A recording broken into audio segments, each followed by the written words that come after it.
কোন বুঝ পড়া গণক ঠাকুর, কোন ফকির কবিরাজকে যদি কেউ বিশ্বাস করে তার কাছে যায়, তার সঙ্গে সঙ্গে ঈমান বের হয়ে যাবে। যদি 82 বছর বয়স সেই ইবাদত করে, পুরা ইবাদত বাতিল হয়ে যাবে। আর যদি বিশ্বাস না করেও যায়, আল্লাহর হাবিব বলেছেন এক কথায়, পৃথিবীর কোন মুমিন কখনো কোন ফকির কবিরাজকে বিশ্বাস করবে না। এটা যেন মনে থাকে। আমার মুরিদেরা কিন্তু অনেকে আছে এরকম, আমার সাথে ঠিকই সম্পর্ক রাখে, আরেক জায়গায় যায় কুফরি কালাম নিয়ে ব্যস্ত থাকে, না জানি হুজুরের দ্বারা হবে না। তার মানে আপনি ওই যে একটা দৃষ্টান্ত হচ্ছে, এক রাখাল মরুভূমিতে বকরি চড়ায়। কষ্ট হচ্ছে আপনাদের? তো মরুভূমিতে রাখাল বকরি চড়ায়, ছাগল চড়ায়। ছাগল চড়াতে গিয়ে হঠাৎ করে একটা এরকম মোটা কলার মগজের মতো, কলার আপনার দেখেন নাই, কলার যে থোর আছে না, কি কয় থোর আছে না, এরকম থোর, যেটা যে আপনার কাঁদি, এক কাঁদি কলা যেটা হয়, পুরার যা ঝুলে যায় না কলা যেটা ধরে, এই কাঁদির মতো এরকম মোটা, এরকম বড় একটা চকচক করা একটা জিনিস সে পেয়ে গেল। ওটা নিয়ে সে ভাবতেছে যে যাক ভালোই হলো, আমার ছাগলের খুঁটা পোতা ভালো হবে। এখন সে ছাগলের খুঁটা পোততেছে, প্রতিদিন খালি বাড়ি দিয়ে দেখে ছাগলের খুঁটা পোতে। রাখাল তো চিনেন না এটা সোনা না এটা অন্য কিছু, ও তো খালি ছাগলের খুঁটা পোতা খাটা বানাইছে। খাটা ছিলেন তো নাকি? ওই দিক দিয়ে একদিন জহরও যাচ্ছে, একদম জৌহর। এই জৌহর দুধ থেকে দেখেই চিনে ফেলেছে কে এটা কি জিনিস। এটা কমের পক্ষে 1000 ভরি সোনা আছে, 1000 ভরি সোনা খাটা বানাইছে। পার্থক্য যদি এইটুকু, বিশ্বাস। জৌহর বিশ্বাস করে ওর মধ্যে সোনা, আর রাখাল বিশ্বাস করতেছে এটা মানে খুঁটা পোতা খাটা। আমার কথা বুঝতে পারেন নাই? আপনি যেই অলির পিছে আছেন, আল্লাহর কসম গোটা জগৎ লোটপালট হবে, আমার কোন মুরিদের উপরে কেউ কুফরি কালাম করে পার পাবে না ইনশাআল্লাহ। কোনদিন আমার মুরিদের উপরে কেউ জাদু করতে পারবে না, এই বিশ্বাস অন্তর থেকে ঝেড়ে ফেলেন, কোনদিনও না। আর বর্তমানে ওহাবি খালেদির গোষ্ঠীর একটা গ্রুপ আছে, এক গ্রুপ তো ভিক্ষা করে খায়, আর আরেক গ্রুপ আবার ফকির কবিরাজি করে খায়। ফকির কবিরাজি লেগে দিছে জিন ও জাদুর তদবির হয়। জিন ও জাদুর তদবির হয় না, এখানে মাল কামায়ের তদবির হয়, শয়তানের কাজ এটা। জিন ও জাদুর তদবিরের অর্থ দেওয়ার অর্থ হচ্ছে মানুষকে ধোঁকা দেওয়া। জিন ও জাদুর কোনো তদবির লাগে না। আল্লাহর হাবিব সাল্লাল্লাহু আলাইহি ওয়াসাল্লামকে শিক্ষা দেওয়া হলো, নবী গো কোন সময় কেউ যদি সন্দেহ করে আমার উপর জাদু হচ্ছে বা কুফরি কালাম হচ্ছে, আমি আপনাকে 2টি সূরা দিলাম, সূরাতুল ফালাক আর সূরা নাস। ইমানদারের কাজ হচ্ছে এই 2টি সূরাকে 7 বার করে প্রতিদিন সকালে পড়ে, আগে পিছে দরুদ শরীফ পড়ে 7 বার করে পড়ে পানিতে ফু দিয়ে পুরা বাড়ি খাবে। যদি কখনো সন্দেহ হয় যে আমার উপর জাদুর না বা কুফরি কালাম হচ্ছে, সারা জগৎ জুড়ে যদি কালো জাদু থাকে, এই 2টি সূরা সমস্ত কালো জাদুকে পুড়ে ছাই করে দেবে। সুবহানাল্লাহ বলেন জোরে। এত কিছু থাকার পরেও আমাদের কাছে আপনারা আসা যাওয়া করেন, তারপরও দেখি সুলসুল করে লুকে লুকে আবার যান চলে কোথায়? ফকিরের কাছে। আর এই ফকির কোবরা যারা ধোকাবাজ, একটা ফকির আমার সামনে নিয়ে আসেন, একটা কোবরাজকে আমার সামনে নিয়ে আসেন, ওই ধোকাবাজকে আমি ধোকাবাজ পরিপূর্ণভাবে প্রমাণ করে ছাড়বো। এরা কিছু দুষ্ট জিন পালে, আমাদের কাছে আসে আল্লাহওয়ালা জিন, আর ওদের কাছে কইকে যায় শয়তান জিন। শয়তান জিন ছাড়া তো কুফরি কালাম করবে না। শয়তান জিন পালে, আপনি যখনই আসছেন, আপনি ওখানে বসার আগে দেখবে জিন এখানে কে কে আসছে, এর বাড়ি কোন দুয়ারি ঘর দেখে হয়, এর বাড়ির পাশে আম গাছ আছে না জাম গাছ আছে দেখে হয়, এর বউ কি করে, ছেলে কি করে, মেয়ে কি করে, অমুক কি করে দেখে হয়। জিন সবে সকে তো দিল, ওই যাওয়ার সাথে হচ্ছে হাই হাই আপনার বাড়ির তো দক্ষিণ দুয়ারি ঘর। আজকে মানে জিন দেখে আসছে, ওর পাতিলের মধ্যে কি রান্না করছে, আজকে রান্না করছে কচু ঘাটি ভাত। আজকে তো আপনি কচু ঘাটিতে ভাত খেয়ে আসছেন, মানে আপনার পাগল বানাতে যা করা লাগবে এই চোর তাই করবে, আপনার পাগল বানাবে।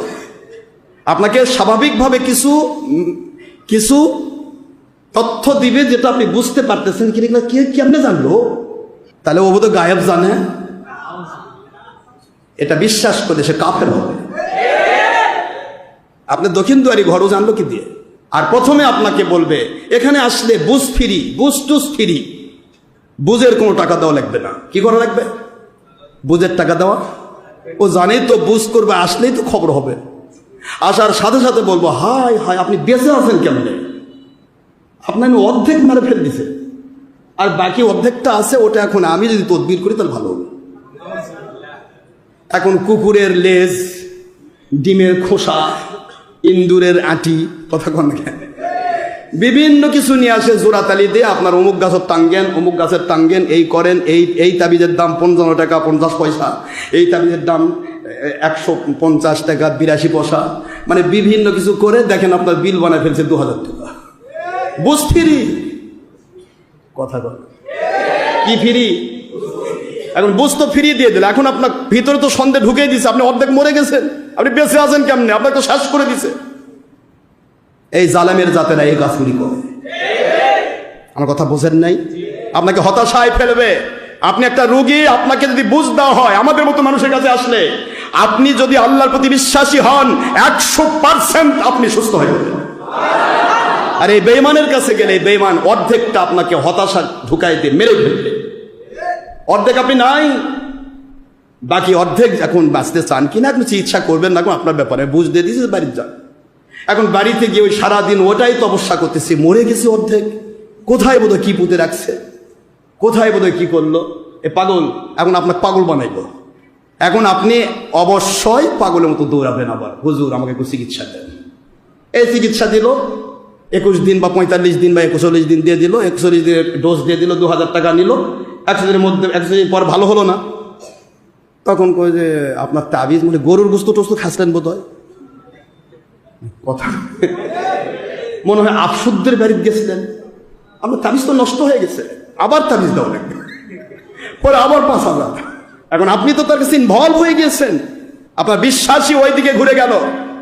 আল্লাহর বন্ধু বলে সই হাদিস, কোন বুঝ পড়া গণক ঠাকুর, কোন ফকির কবরাজকে যদি কেউ বিশ্বাস করে তার কাছে যায়, তার সঙ্গে সঙ্গে ঈমান বের হয়ে যাবে।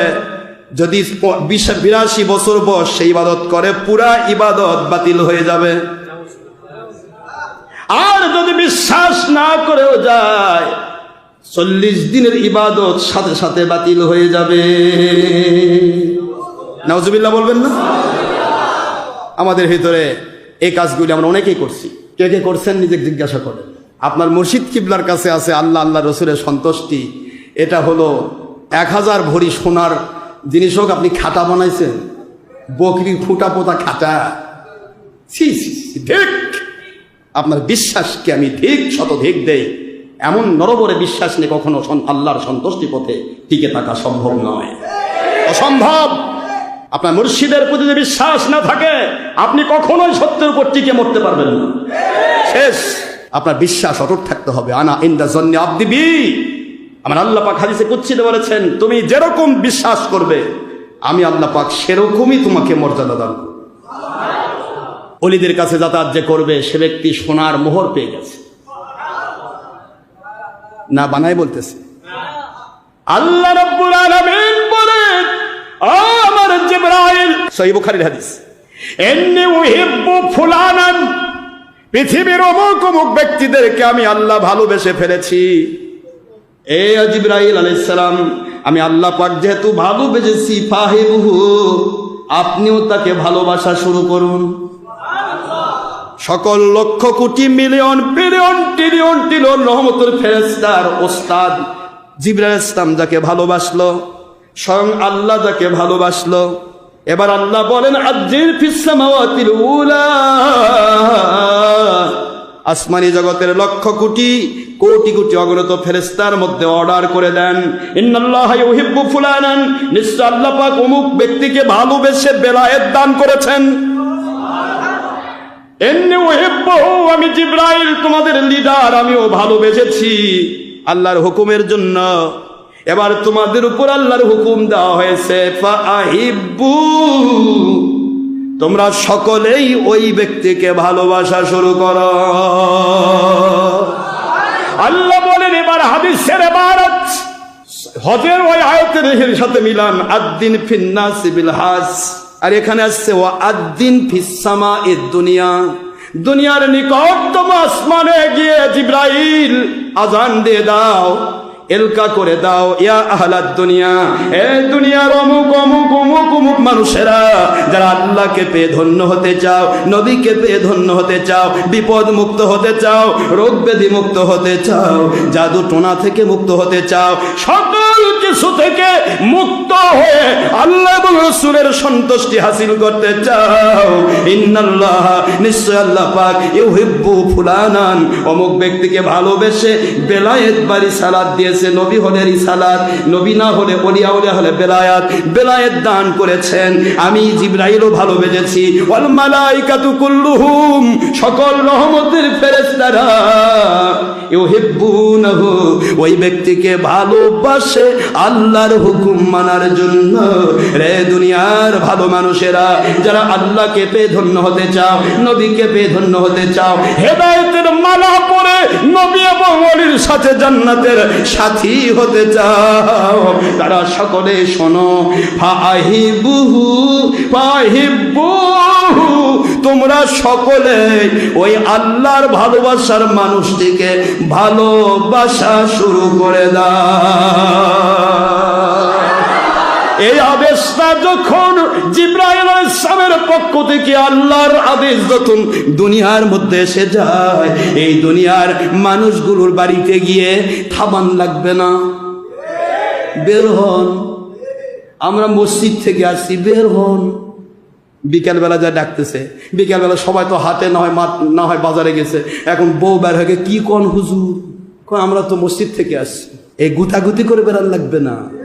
ফেরি করা জিনিস ভালো হয় না, ফেরি করা জিনিস সবসময় ডুপ্লিকেট, যেটাই ফেরি হবে।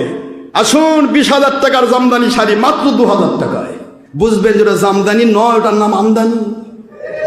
কথা করে দেখে, আমার কথা বুঝতে পারছেন? ফেরি করা প্রতিটা জিনিস খারাপ, ভালো হয় না, ফেরি করা নয়। আল্লাহ বললেন, ও দুনিয়ার ভালো মানুষেরা যাদেরকে আমি রহমত দিতে চাই, বরকত দিতে চাই, যাদের সময় আমি কবুল করে আমার জান্নাতের সাথী নবীজির জান্নাতের সাথী বানাতে চাই, যাদের শ্রম কবুল করতে চাই, যাদের সময় অর্থ কবুল করতে চাই, তাদেরকে আদেশ করছি অমুক অমুক এলাকায় চলে যাও। আল্লাহ পাক যাকে ভালোবাসে, রহমতের ফেরেশতার সর্দার জিবরাইল ভালোবাসে, জিবরাইলের আন্ডারে কোটি অগণিত অফুরন্ত রহমতের ফেরেশতারা ভালোবাসে। তোমরাও ভালোবাসা দাও, তার সাথে কানেক্টেড হও। ওনার সাথে কানেক্টেড হওয়া মানে আল্লাহর রহমতের আওতাভুক্ত হওয়া। ইন্না, নিশ্চয়, রহমত আল্লাহ, আল্লাহর রহমত, করিবুম মিনাল মুহসিনিন, নেককার আল্লাহওয়ালা বেলায়েতের ওলিদের নিকটে নাজিল হয়। যেখানে আল্লাহর রহমত নাজিল হয় ওখানে গজব আসতে পারে না, সুবহানাল্লাহ বলে। যেখানে আল্লাহর রহমত নাজিল হয় ওখানে বিপদ আসবে না, মুসিবত আসবে না, অগবেদি আসবে না। যদি আসে বুঝতে হবে আপনাকে পরীক্ষা করে পাস করায় দিয়ে নবীর জান্নাতের সাথী বানানোর পরীক্ষায় আপনাকে অ্যালাউ করার জন্য দেওয়া হয়েছে। আপনাকে নবীর জান্নাতের সাথী বানানোর যোগ্যতা নিতে হবে। এই যোগ্যতাটা সেটিং করার জন্য আমার আল্লাহ পাক আপনাকে অসুখ দিতে পারে, রোগ ব্যাধি দিতে পারে। জীবন ভর আপনি সুস্থ ছিলেন, অসুস্থ হলে যে সুস্থতার কি মর্যাদা তা আপনার ভিতর অনুভব হবে, ঠিক না? ঠিক বলুন। জীবন ভর খাওয়া দাওয়া করে, বিলাসিতা করে পেটে মেদ ভুরি হয়ে গেছে, একদিন আপনাকে না খাওয়াই রাখলো একটু শুকানি দেওয়ার জন্য, বোঝার জন্য, না খাইলে কেমন অসহায় হতে হয়। প্রতিটি জিনিস আপনাকে পরীক্ষা করা হবে বাবা। দুনিয়াতে নবীদেরকে পরীক্ষা করা হয়েছে, নবীগণ নিষ্পাপ মাসুম, তাদের পরীক্ষা বেশি হয়েছে। এর নবীদের পরে যত ওলি আউলিয়া আসবেন, যে যত মর্যাদার বড় ওলি হতে চায় তাকে তত বড় পরীক্ষা দিয়ে পাশ করতে হয়। যত বড় মাপের ওলি হবে তত বেশি বাতিল শক্তি এবং শয়তান বাহিনী তার দুশ্মনী করবে। কথা বলছেন না কেন?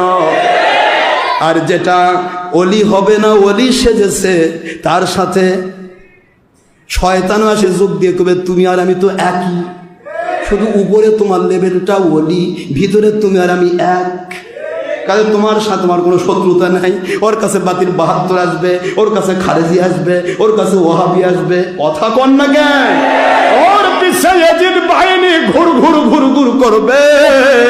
মনে রাখতে হবে বাবারা, যারা অত বড় দরজার ওলি হবে, যত বড় দরজার আল্লাহওয়ালা হতে চায়, দুনিয়াতে যে মাস্টার্স পাস করতে চায় তাকে সবচেয়ে বেশি পরীক্ষা দিতে হয়। যদি পিএইচডি করতে চায় আবার পরীক্ষা দিতে হয়, যদি বিসিএস করতে চায় আবার পরীক্ষা দিতে হয়। আর মাস্টার্স পাস করতে চায় না, তাকে ডিগ্রি পরীক্ষা দিতে হয়। ডিগ্রি পাস করতে চায় না, ইন্টারমিডিয়েট পরীক্ষা দিতে হয়। ইন্টার পাস করতে চায় না, এসএসসি পরীক্ষা দিতে হয়। এসএসসিও পাস করতে চায় না, পড়াও লাগে না, পরীক্ষাই নাই। কথা বলে না কেন? যার যত মর্যাদা বেশি হবে তাকে তত বেশি পরীক্ষা দিতে হবে। এটাই হলো সিস্টেম, এটা দুনিয়ার সিস্টেম, এটা আল্লাহর কুদরতি সিস্টেম।